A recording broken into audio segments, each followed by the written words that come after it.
Welcome to the Deep Dive. Today we're plunging into a truly remarkable life story.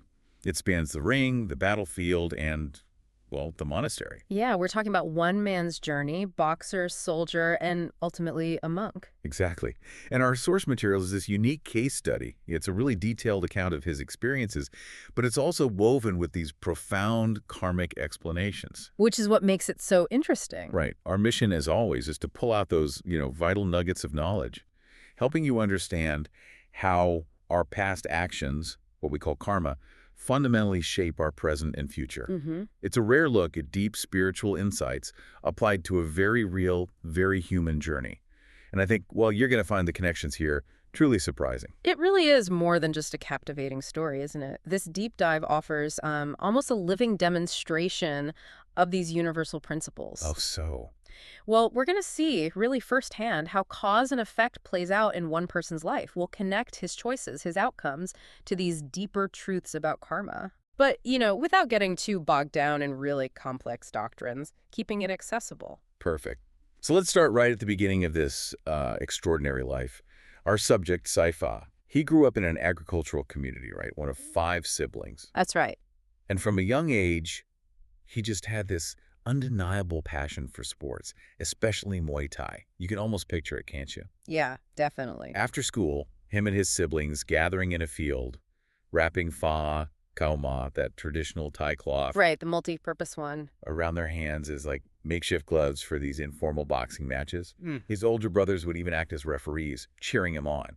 That's quite a scene. And that early success, that encouragement, it really fueled his desire, didn't it? It absolutely did. He wanted to become a serious professional boxer. Mm. And this ambition, well, it eventually led him to a professional Muay Thai camp in Yasathon. He was still in high school then. Mm-hmm. And the discipline there was something else. Oh, yeah. Really rigorous. Fixed times for waking, eating, training, sleeping. Plus, a strict rule against drugs. And what's really compelling here, if we look deeper, is how his early life already hints at these karmic roots. Okay, like what?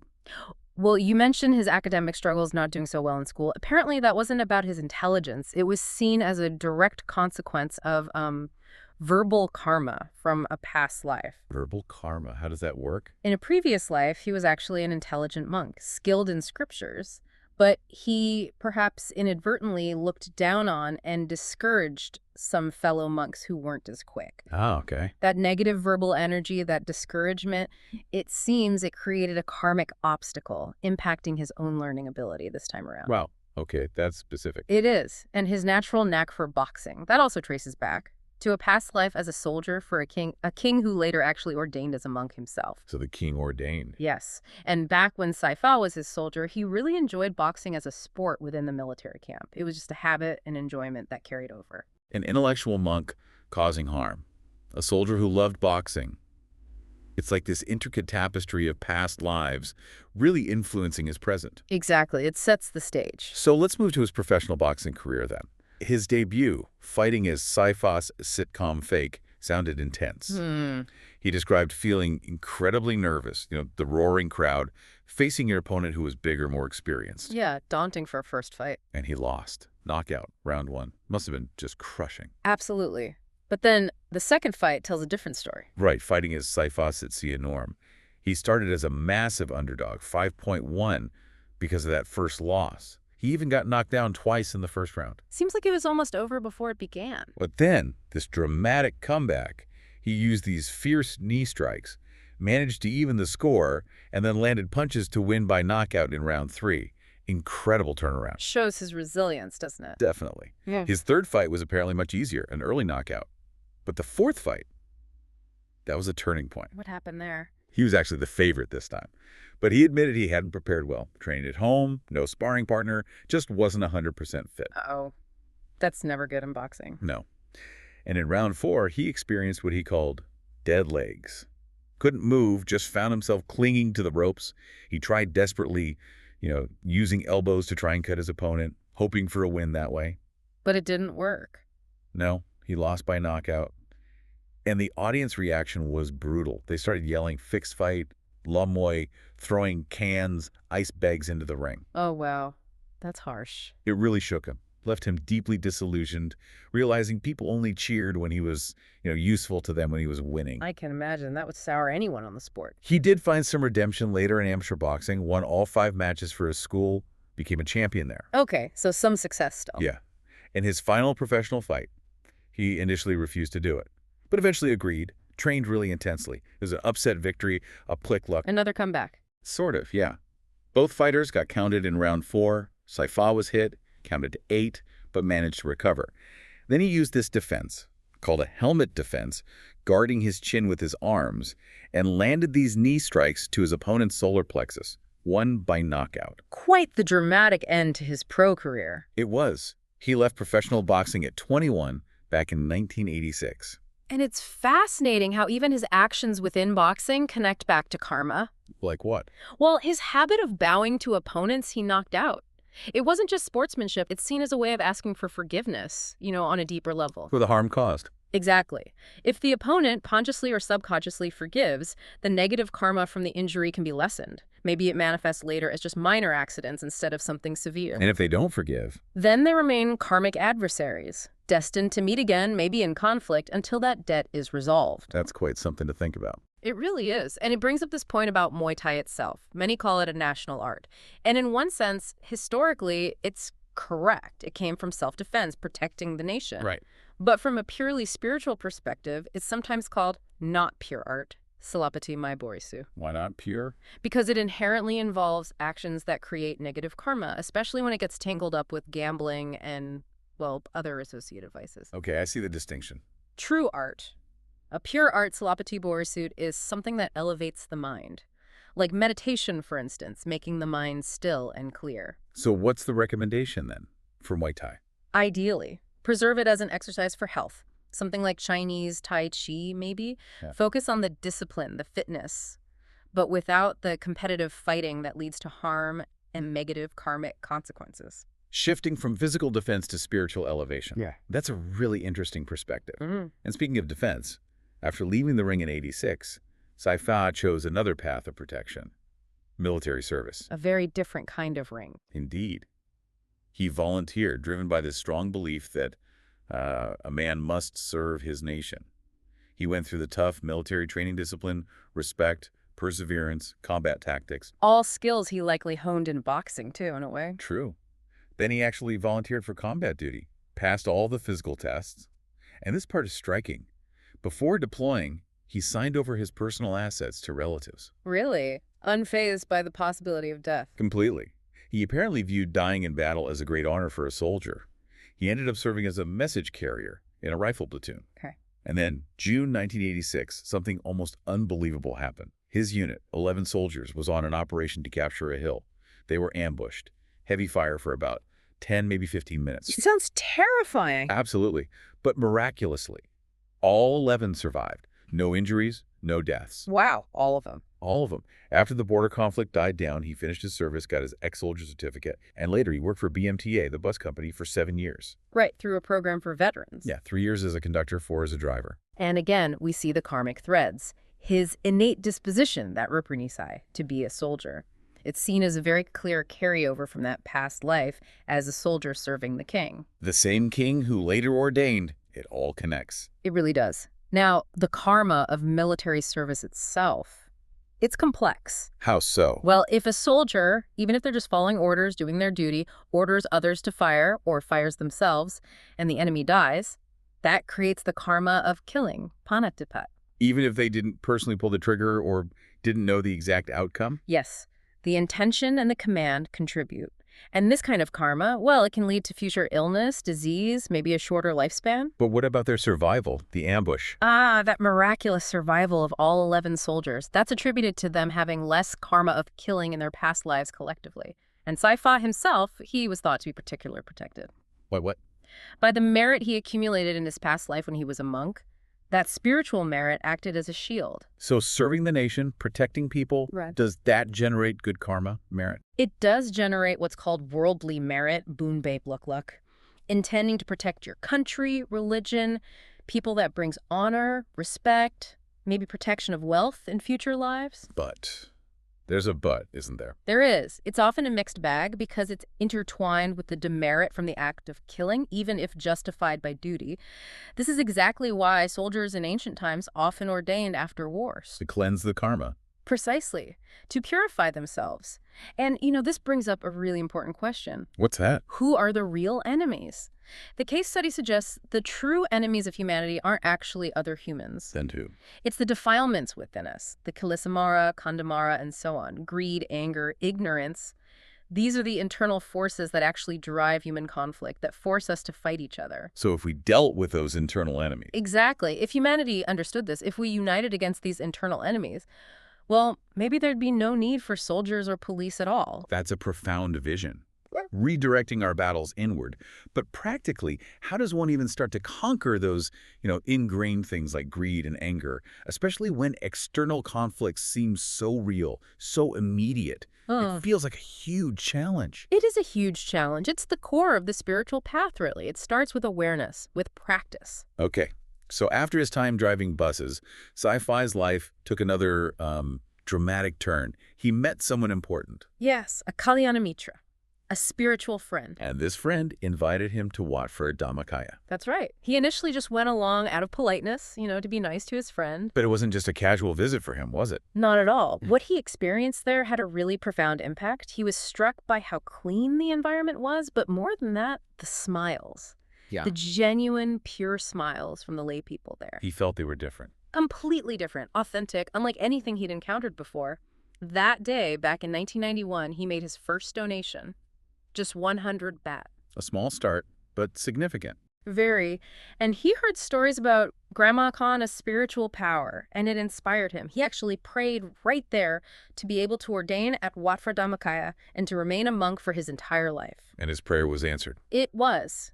He ordained in 1994. And at the time this case study was done, he'd been a monk for 11 Vasa, 11 rainy season retreats.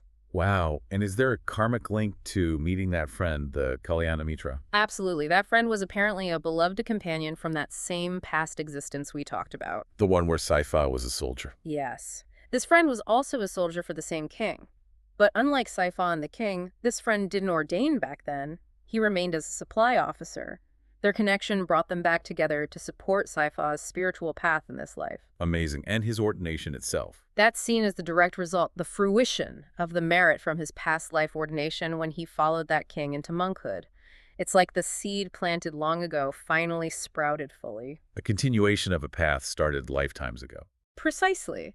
And the guidance for him now is clear. Keep accumulating merit. Keep practicing. Dedicate that merit specifically to anyone he might have harmed as a boxer. Asking for that forgiveness again. Yeah. Okay. And to make a strong resolution to pray never to be a boxer again in any future life.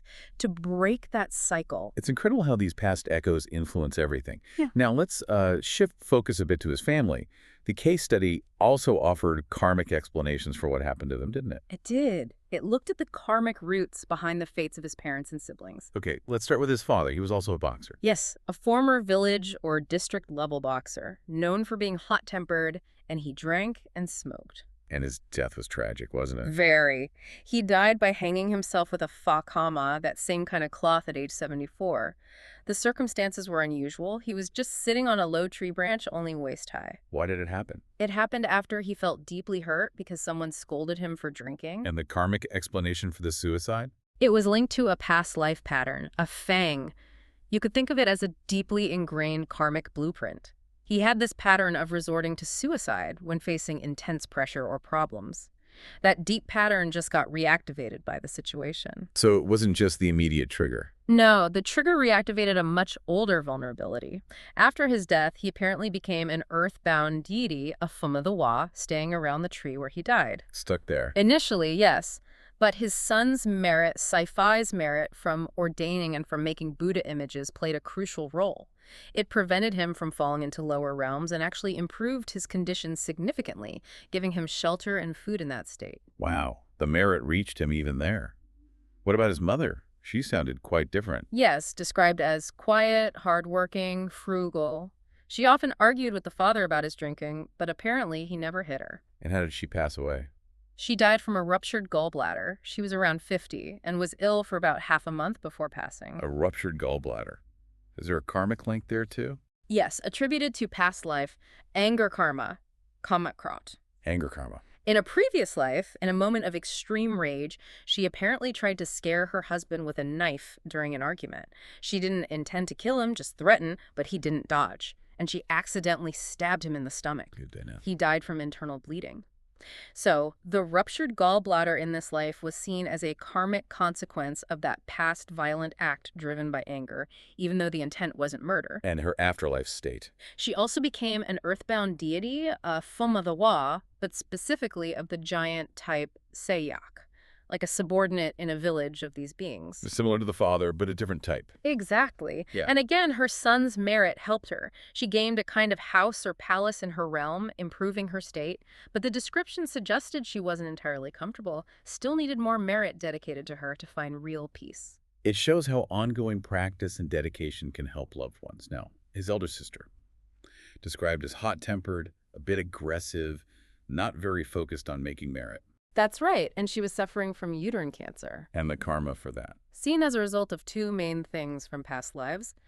Promiscuity kameo michakara combined with killing animals for food, which might have continued into her present life as well. So what's the advice for her? The guidance was clear. She needs to focus more on the core practices. Generosity dana, observing moral precepts sila, and cultivating meditation bhavana. And crucially, she really needs to work on controlling her temper, keeping her mind clear and calm. Makes sense. Finally, the younger brother, he died very young, right? 2 or 3 years old? Yes, very young. And he had some unusual traits. Like being unusually clean, always wearing shoes, using the cloth to bathe, refusing to be naked. Exactly. And he was fairer skinned than the other siblings. Before dying, he had a hard stomach. What was the karmic reason for his early death? It seems so sad. It is sad. And surprisingly, it was connected to Saifa's own actions in a past life. Saifa's actions caused his brother's death this time. Not directly this time, but karmically linked. In a past agricultural life, Saifa was trying to help this same brother, who was then sick with a high fever.